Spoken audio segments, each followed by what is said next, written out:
नमस्कार। आइए सुनते हैं मुंशी प्रेमचंद की लिखी कहानी चकमा। सेठ चंदूमल जब अपनी दुकान और गोदाम में भरे हुए माल को देखते तो मुंह से ठंडी सांस निकल जाती। यह माल कैसे बिकेगा?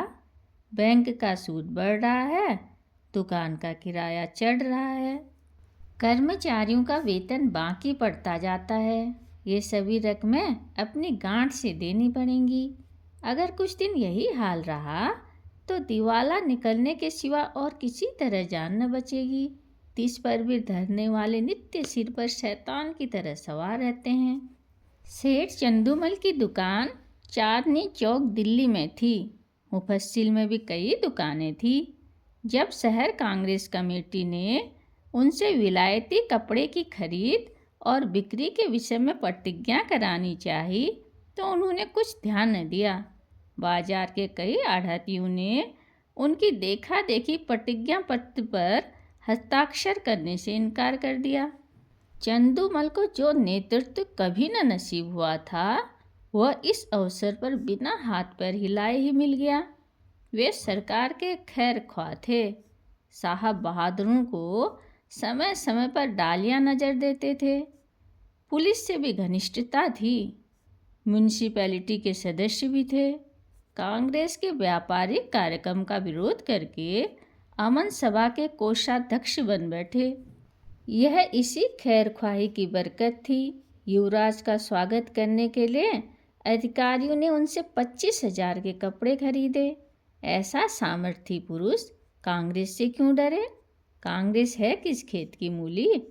पुलिस वालों ने भी बढ़ावा दिया। मुआहदे पर हरगिज दस्तखत न कीजिएगा, देखें ये लोग क्या करते हैं। एक एक को जेल न भिजवा दिया तो कहिएगा। लाला जी के हौसले बढ़े। उन्होंने कांग्रेस से लड़ने की ठान ली।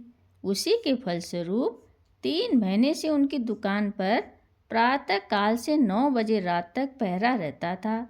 पुलिस दलों ने उनकी दुकान पर वॉलेंटियरों को कई बार गालियां दी, कई बार पीटा। खुद सेठ जी ने भी कई बार उन पर बाण चलाए, परंतु पहरे वाले किसी तरह न टलते थे। बल्कि इन अत्याचारों के कारण चंदूमल का बाजार और भी गिरता जाता था। मुफस्सिल की दुकानों से मुनीम लोग और भी दुराशाजनक समाचार भेजते रहते थे। कठिन समस्या थी। इस संकट से निकलने का कोई उपाय न था। लाला जी देखते थे कि जिन लोगों ने प्रतिज्ञा पत्र पर हस्ताक्षर कर दिए हैं वे चोरी छिपे कुछ न कुछ विदेशी माल बेच लेते हैं। उनकी दुकानों पर पहरा नहीं बैठता।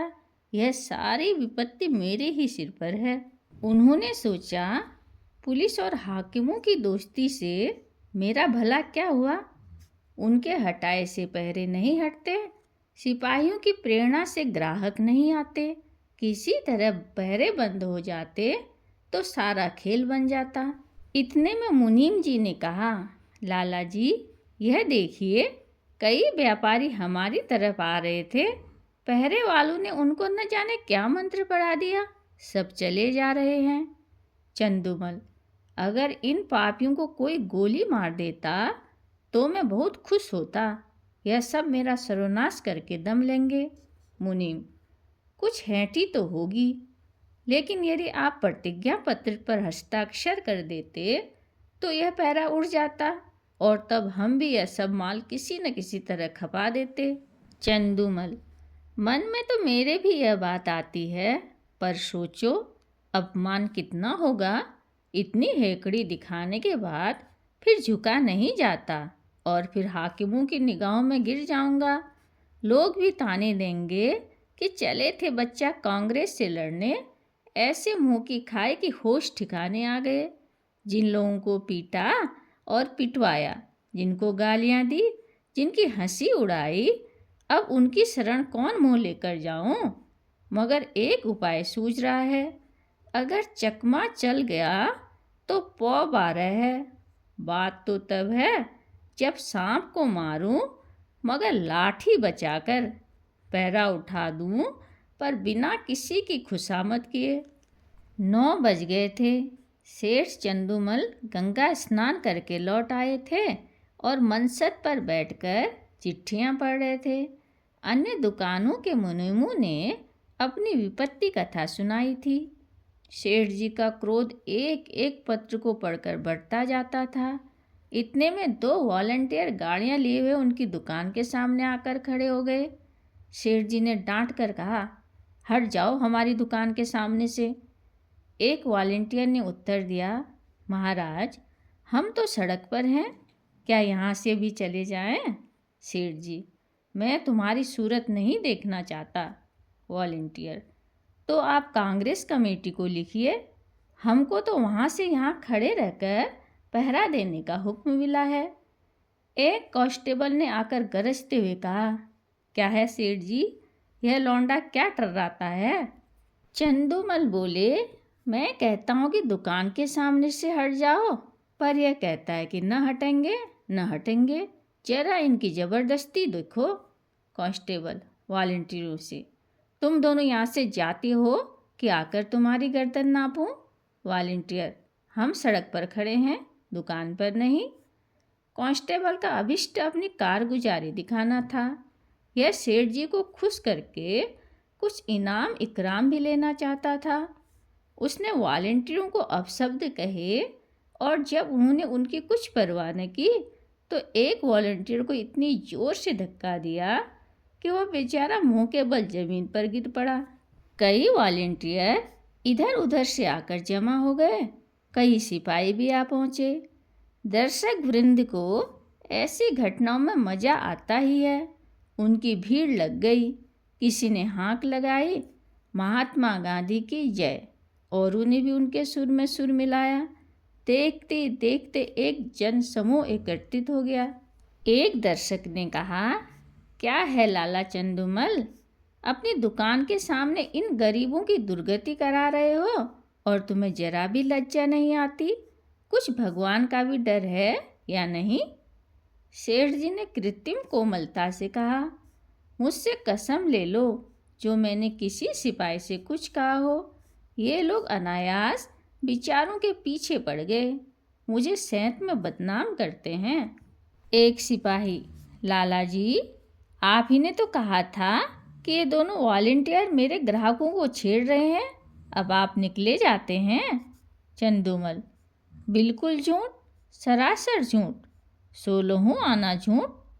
तुम लोग अपनी कारगुजारी की धुन में इनसे उलझ पड़े।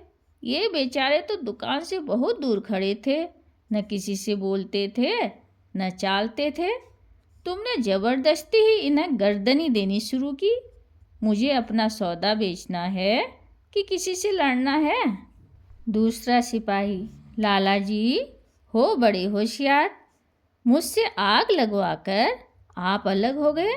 तुम न कहते तो हमें क्या पड़ी थी कि इन लोगों को धक्का देते। दरोगा जी ने भी हमको ताकीद कर दी थी कि सेठ चंदूमल की दुकान का विशेष ध्यान रखना, वहाँ कोई वॉलंटियर ना आए। तब हम लोग आए थे। तुम फरियाद न करते तो दरोगा जी हमारी तैनाती ही क्यों करते? चंदूमल, दरोगा जी को अपनी कारगुजारी दिखानी होगी, मैं उनके पास क्यों फरियाद करने जाता? सभी लोग कांग्रेस के दुश्मन हो रहे हैं, थाने वाले तो उनके नाम से ही जलते हैं। बताओ तो सही, क्या मैं शिकायत करता तभी तुम्हारी तैनाती करते? इतने में किसी ने थाने में इत्तला दी कि चंदूमल की दुकान पर कांस्टेबलों और वॉलंटियरों में मारपीट हो गई। कांग्रेस के दफ्तर में भी खबर पहुंची। जरा देर में मैं सशस्त्र पुलिस के थानेदार और इंस्पेक्टर साहब आ पहुँचे। उधर कांग्रेस के कर्मचारी भी दल बल सहित दौड़े। समूह और बढ़ा, बार बार जयकार की ध्वनि उठने लगी। कांग्रेस और पुलिस के नेताओं में वाद विवाद होने लगा। परिणाम यह हुआ कि पुलिस वालों ने दोनों को हिरासत में ले लिया और थाने की ओर चले। पुलिस अधिकारियों के जाने के बाद सेठ जी ने कांग्रेस के प्रधान से कहा, आज मुझे मालूम हुआ कि ये लोग वॉलंटियरों पर इतना घोर अत्याचार करते हैं। प्रधान, तब तो दो वॉलंटियरों का फंसना व्यर्थ नहीं हुआ। इस विषय में अब तो आपको कोई शंका नहीं है कि हम कितने लड़ाकू, कितने द्रोही और कितने शांति भंगकारी हैं। यह तो आपको खूब मालूम हो गया होगा। चंदूमल: जी हाँ, मालूम हो गया। प्रधान: आपकी शहादत तो अवश्य ही होगी। चंदूमल: होगी तो मैं भी साफ साफ कह दूंगा, चाहे बने या बिगाड़े। पुलिस की शक्ति अब नहीं देखी जाती। मैं भी भ्रम में पड़ा हुआ था। मंत्री: पुलिस वाले आपको दबाएंगे बहुत। चंदूमल: एक नहीं 100 दबाव पड़े, मैं झूठ कभी न बोलूँगा। सरकार उस दरबार में साथ न जाएगी। मंत्री: अब तो हमारी लाज आपके हाथ में है। चंदूमल: मुझे आप देश का द्रोही न पाएंगे। यहाँ से प्रधान और मंत्री तथा अन्य पदाधिकारी चले तो मंत्री जी ने कहा, आदमी सच्चा जान पड़ता है। प्रधान संदिग्ध भाव से: कल तक आप ही सिद्ध हो जाएगा। शाम को पुलिस इंस्पेक्टर ने लाला चंदूमल को थाने में बुलाया और कहा, आपको शहादत देनी होगी। हम आपकी तरह से बेफिक्र हैं। चंदूमल बोले, हाजिर हूँ। इंस्पेक्टर: वॉलंटियर ने कांस्टेबलों को गालियाँ दी। चंदूमल: मैंने नहीं सुनी। इंस्पेक्टर: सुनी या न सुनी, यह बहस नहीं है। आपको यह कहना होगा कि वे सब खरीदारों को धक्का देकर हटा रहे थे, हाथापाई करते थे, मारने की धमकी देते थे। ये सभी बातें कहनी होंगी। दरोगा जी वह बयान लाइए जो मैंने सेठ जी के लिए लिखवाया है।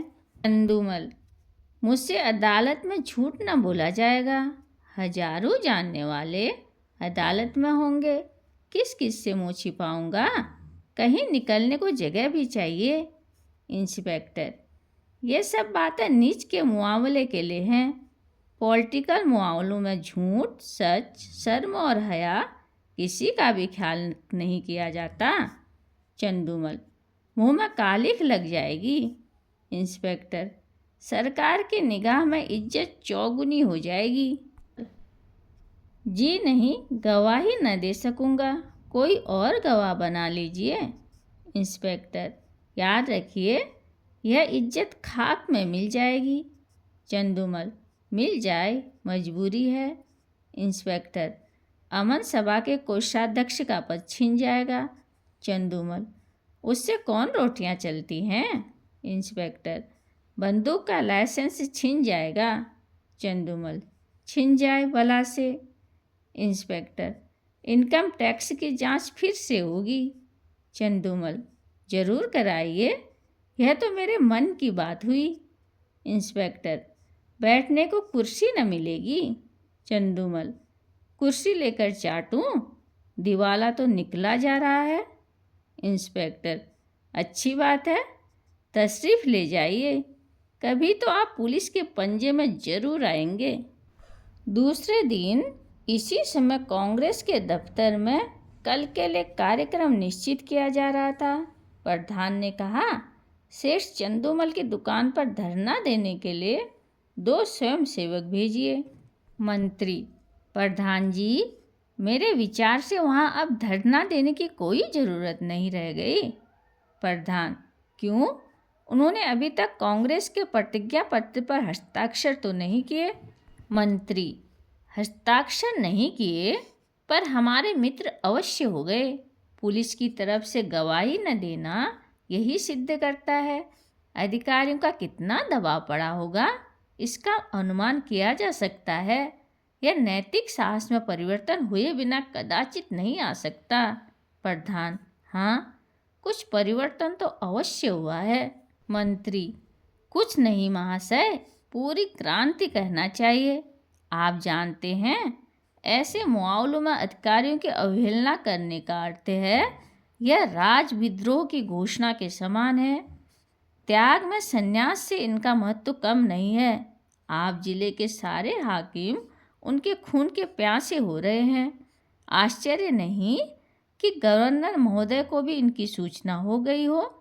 प्रधान: और कुछ नहीं तो उन्हें नियम का पालन करने ही के लिए प्रतिज्ञा पत्र पर हस्ताक्षर कर देना चाहिए था।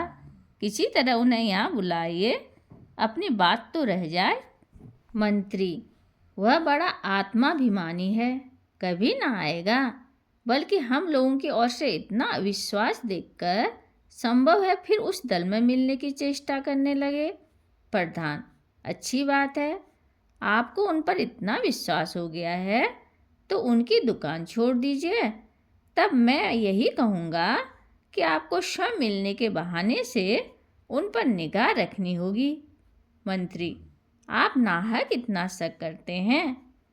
9 बजे सेठ चंदूमल अपनी दुकान पर आए तो वहाँ एक भी वॉलेंटियर न था। उनके मुख पर मुस्कुराहट की हल्की सी झलक आई। मुनीम से बोले, कौड़ी चित्त पड़ी। मुनीम, मालूम तो होता है, एक महाशय भी नहीं आए।